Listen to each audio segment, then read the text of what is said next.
Hello students, स्वागत है आपका सुबोध जादव इंग्लिश सॉल्यूशन इस यूट्यूब चैनल में। आज हम देखने वाले हैं the ant and the cricket, एक चींटी और क्रिकेट। क्रिकेट का मतलब है झिंगुर। तो चलो फिर शुरू करते हैं the ant and the cricket.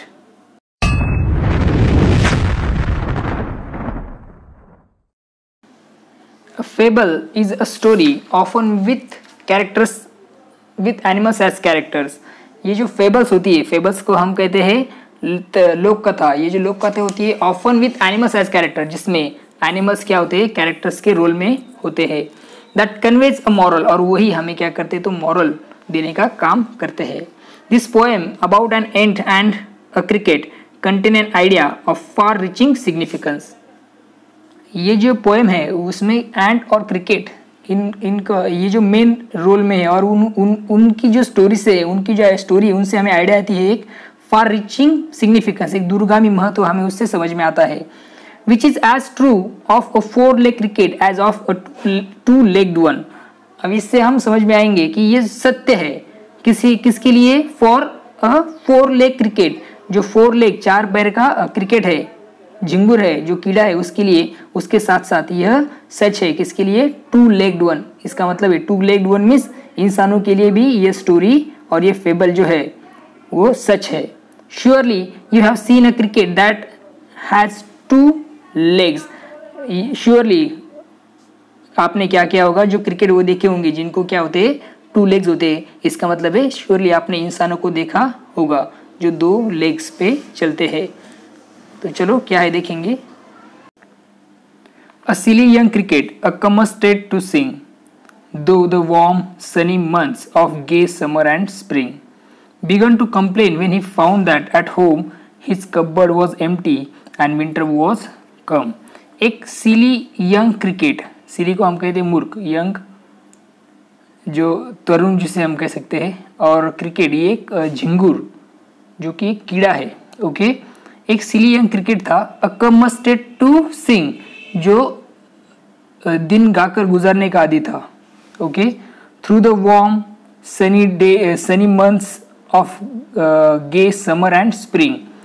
इसका मतलब ये कि जो समर और स्प्रिंग में जब धूप खिलती है तब क्या करता था, तो दिन जो थे वो गाकर गुजारने का वो आदी था। Began to complain when he found that at home His cupboard was empty and winter was come। जब उसने पाया कि सर्दी आ चुकी है तब वो शिकायत करने लगा कि उसके घर पर उसकी अलमारी में खाने के लिए एक दाना भी नहीं था।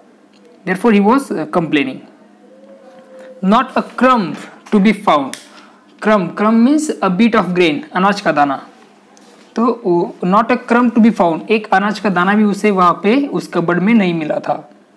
On the snow covered ground, और ये जो धरती थी वो पूरी तरह क्या हो गई थी, तो बर्फ से ढकी हुई थी। उसकी वजह से उसे एक जो अनाज का दाना है वो भी नहीं मिला था। Not a flower could he see, not a leaf on the tree. न ही उसको कोई फूल दिखाई देता था और न ही किसी वृक्ष पर कोई पत्ता दिखाई देता था। लीफ मीन्स पत्ता। न कोई भी उसे फूल नहीं, कोई फल नहीं, ना ही कोई एक वृक्ष पर कोई पत्ता उसे दिखाई देता था। Oh what will become says the cricket of me. झिंगुर ने या फिर क्रिकेट ने तब कहा, ओ अब मेरा क्या होगा। At last by starvation and famine made bold, all dripping with wet and all trembling with cold, away he set off a miserly ant to see if to keep him alive he would grant। इसका मतलब है कि starvation means भूखमरी, और famine means अकाल, इससे तंग आकर वो क्या हो गया, बोल्ड हो गया, उसने साहस जुटाया। All dripping with wet and all trembling with cold, और वर्षा में भीगते हुए, ठंड से कांपते हुए वह, away he set off to a miserly ant, वह एक कंजूस चींटी से मिलने गया। माइजरली मीन्स कंजूस ऐसी चींटी से वो मिलने गया। To see if to keep him alive he would grant him shelter for rain and mouthful grain. वो जानना चाहता था कि वह क्या उसे जीवित रखने के लिए वर्षा से उसका बचाव करेगी और उसे एक मुट्ठी भर अनाज दे देगी, ये वो जानना चाहता था। टू सी इफ, वो जानना चाहता था।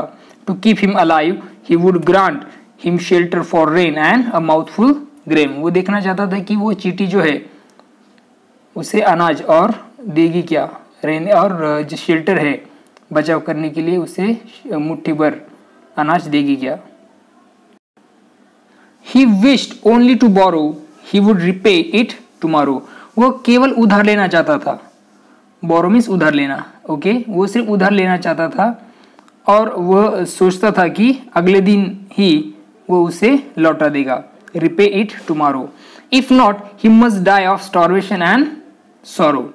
यदि उसे यह नहीं मिला तो वह भूख और दुख से ही मर जाएगा।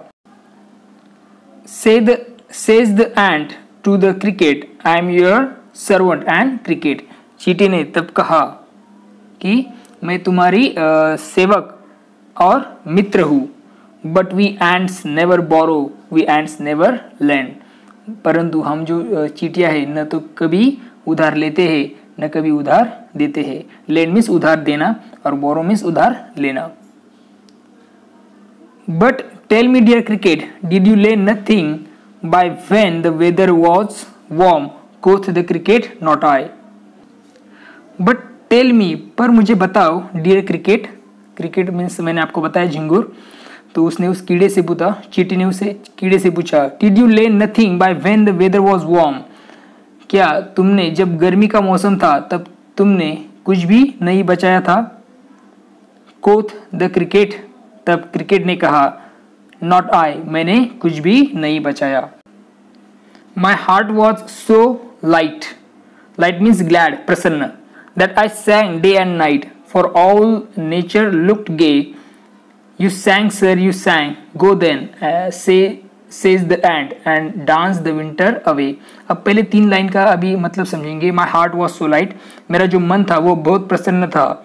That I sang day and night for all nature looked grey. मेरा मन प्रसन्न था क्योंकि मैंने देखा कि प्रकृति की प्रत्येक चीज को मैं खुश देखकर दिन रात ही गाना गाता रहा। तो वह चींटी कह गई थी, देखो, यू सैंग सर यू सैंग। इस पर चींटी ने कहा, अच्छा श्रीमान, गो देन से the ends and dance the winter away. तुम गाना गाते रहे तो जाओ और ये जो विंटर है उसे भी नाच कर बिता दो। अगर तुमने समर और स्प्रिंग में क्या किया था, गाना गाया था, तो अभी तुम नाच कर ये सब विंटर बिता दो। Thus ending, he hastily lifted the wicket and out of the door turned the poor little cricket. इस प्रकार अपनी बात को खत्म करते ही चींटी ने जल्द से दरवाजा खोला और छोटे से दुखी क्रिकेट को, उस झिंगुर को घर से बाहर निकाल दिया। Folks call this a fable, I will warrant it true. Some cricket have 4 legs and some have 2. तो लोग इस पर folk call this fable, लोग इसे तर्कहीन लोक कथा कहते हैं। I will warrant it true, पर मैं दावे से कहता हूँ कि यह सच है। Some crickets have 4 legs, कुछ क्रिकेट्स को 4 पैर होते हैं, and some have 2, और कोई क्रिकेट्स को 2 पैर। इसका मतलब है ये जो पोएम है ये अडॉप्टेड की गई है एस ऑफ फेबल से। तो इसका मतलब ये जो पोएम जो मैसेज हमें देती है इससे हमें समझ में आता है कि सम हैव टू मीन्स जो 2 पैर के लोग हैं वो भी यही करते हैं, जो अपना अच्छा टाइम है वो बिता देते हैं और फिर जब बुरा वक्त आता है तो दूसरे को मदद मांगते हैं, कुछ भी सेव न करते हुए। तो हमें क्या करना चाहिए, सेविंग भी करनी चाहिए। ये हम इस पोएम से समझते हैं। तो आई होप दैट आपको ये पोएम समझ में आई होगी। तो मिलते हैं नेक्स्ट वीडियो में। Take care and bye.